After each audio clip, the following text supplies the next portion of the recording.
کیا بات ہے عرفان بھائی، ڈسٹرب لگ رہے ہیں؟ بس یار کیا بتاؤں، میرے ابو مجھ سے محبت نہیں کرتے. کیا مطلب؟ دیکھو نا، جب دیکھو ڈانٹتے رہتے ہیں. ابھی بھی گھر سب کے سامنے مجھے ڈانٹ دیا. ہر بات کے لیے منع کرتے رہتے ہیں، یہ نہ کرو وہ نہ کرو، یہاں نہیں جاؤ وہاں نہیں جاؤ.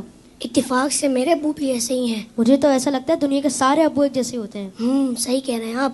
نہ کہیں گھومنے لے کر جاتے ہیں اور نہ ہی کوئی میری فرمائش پوری کرتے ہیں. صرف سنڈے کے سنڈے دیکھنے کو ملتے ہیں، ورنہ صبح جاتے ہیں اور رات کو ہمارے سونے کے بعد آتے ہیں. دوسرے بچوں کے پاپا انہیں مہنگے مہنگے کھلونے اور چیزیں دلاتے ہیں. میرے ابو تو بس مجھے امید ہی دیتے رہتے ہیں. جی ہاں، آپ نے بالکل صحیح کہا.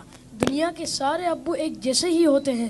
وہ خود سے زیادہ اپنے بچوں اور فیملی کا خیال رکھتے ہیں. کیا آپ نے کبھی یہ سوچا کہ کیا ان کا دل نہیں کرتا ہوگا کہ وہ بھی گھر میں رہیں، سکون سے بیٹھ کر آرام کریں؟ پتہ نہیں، شاید چاہتا تو ہوگا. اور جہاں تک بات ہے آپ کی فرمائشوں کی، تو ان کی سیلری ہی اتنی کم ہوتی ہوگی کہ وہ چاہ کر بھی آپ کی فرمائشیں پوری نہ کر پاتے ہوں. ہو سکتا ہے ہماری ضرورتیں پوری کرنے کے بعد ان کے پاس اتنے پیسے ہی نہ بچتے ہوں کہ وہ ہماری فرمائشوں کو بھی پورا کریں. میں نے اس طرح سے کبھی سوچا ہی نہیں. اور جہاں تک آنکھیں دکھانے کی بات ہے تو یہ بھی ان کی مجبوری ہے کہ ان کی ڈیوٹی ہے کہ وہ ہمیں ہمیشہ بری باتوں سے روکیں اور اچھی باتوں کی ترغیب دیں. اچھا فیضان بھائی، یہ بتائیں آپ کی ضرورتوں میں کوئی کمی آئی ہو؟ نہیں تو بالکل بھی نہیں. کبھی ایسا ہوا کہ آپ بیمار ہوئے ہوں اور آپ کے ابو کو آپ کی فکر نہیں ہوئی؟ ہماری بیماری میں سب سے زیادہ پریشان ہونے والے ہمارے ماں باپ ہیں. آپ کے ابو چھوڑ کر کہیں گھومنے چلے گئے ہوں؟ نہیں تو کبھی نہیں.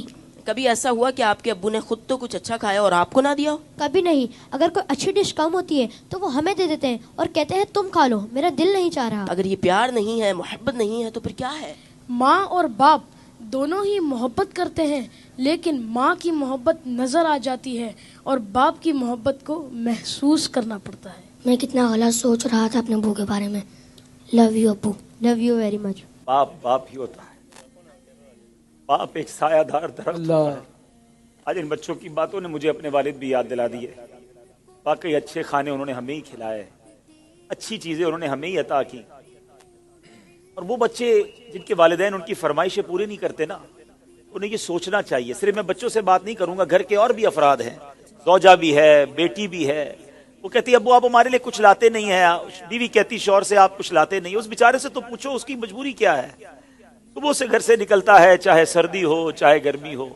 کوئی موٹر سائیکل پر جاتا ہے، کوئی بس پہ بیٹھ کے جاتا ہے، کوئی دو بسیں بدل کے جاتا ہے، بارش میں بھی جاتا ہے. کیوں جاتا ہے؟ کہ چھٹی کروں گا تو تنخواہ کم ہو جائے گی. تنخواہ کم ہو جائے گی تو بچوں کو کیسے پورا کروں گا؟ اسکول کی فیس بھی دینی ہے، بچوں کے لیے کپڑے بھی لانے ہیں، کھانا بھی وقت پر لانا ہے. ہر چیز ہمیں تیار ملتی ہے. اس کی سورس کون ہے؟ وہ سورس ہمارے والد ہیں. اور بہت پیاری بات اس بچے نے کہی کہ ماں کا پیار تو نظر آتا ہے، والد کا پیار محسوس کرنا پڑتا ہے. پوچھو ان سے جن کا باپ چلا گیا. والد ایک سایہ دار درخت ہے. کبھی درخت کو دیکھا آپ نے؟ اس کے اوپر کے پتے گرم ہوتے ہیں، وہ ساری دھوپ اپنے اوپر سہ لیتا ہے اور اس کے نیچے اپنے بچوں کو چھاؤں دیتا ہے. مگر لوگ بعض اوقات اپنے والد کی قدر نہیں کرتے، اپنے والد سے الجھتے ہیں، اپنے والد کو برا بھلا کہتے ہیں. یاد رکھیے میرے آقا فرماتے ہیں، اس کا مضمون یہ ہے کہ والد کی رضا میں اللہ کی رضا ہے اور والد کی ناراضی میں اللہ کی ناراضی ہے. کبھی اپنے باپ کو ناراض مت کرنا. اگر وہ بوڑھے ہو گئے ہیں تو اب تمہاری باری آئی ہے، ان کی خدمت کرو. انہیں یہ احساس دلاؤ کہ اب میری باری ہے آپ کی خدمت کرنے کی. ہم اپنی ماں کو تو کہہ بیٹھتے کہ ماں میں تم سے بہت پیار کرتا ہوں. میں ساری دنیا کے بچوں سے پوچھتا ہوں کہ کب اپنے باپ کو کہا تھا کہ ابو آئی لو یو، والد صاحب میں آپ سے بہت پیار کرتا ہوں. آپ دنیا میں آج میں جو کچھ ہوں ابا جان میں آپ کی وجہ سے ہوں. یہاں تک پہنچایا مجھے آپ نے ہے. ارے جس نے انگلی پکڑ کر چلانا سکھایا، جس نے ہر مشکل میں کہا گھبرانا نہیں، میں تمہارے ساتھ ہوں. کہیں پھنس جاتا تھا تو ابو کے پاس آتا تھا، وہ کہتے بیٹا میں سنبھال لوں گا. اب وہ جب چلے گئے اب پتا چلتا ہے کہ کون ہے جو سنبھالے گا. بچپن اور بڑھاپا برابر ہوتا ہے. جب ہم چھوٹے تھے ہم نے بڑی ضدیں کی، ہم نے بہت اپنی باتیں منوائیں. اب سمجھو والد صاحب کا جب بڑھاپا آ گیا تو میں نے ان کی باتیں ماننی ہیں. ان کی غصے کو برا نہیں ماننا، ان کے ٹوکنے کو برا نہیں ماننا. کبھی باپ کا دل مت دکھانا. یہ مت کہنا کہ آپ کو نہیں معلوم. ارے اسے کہتے ہو کہ نہیں معلوم جس نے ہمیں چلنا سکھایا، جس نے ہمیں کھڑا ہونا سکھایا، ہر مشکل میں جس نے ہماری مدد کی.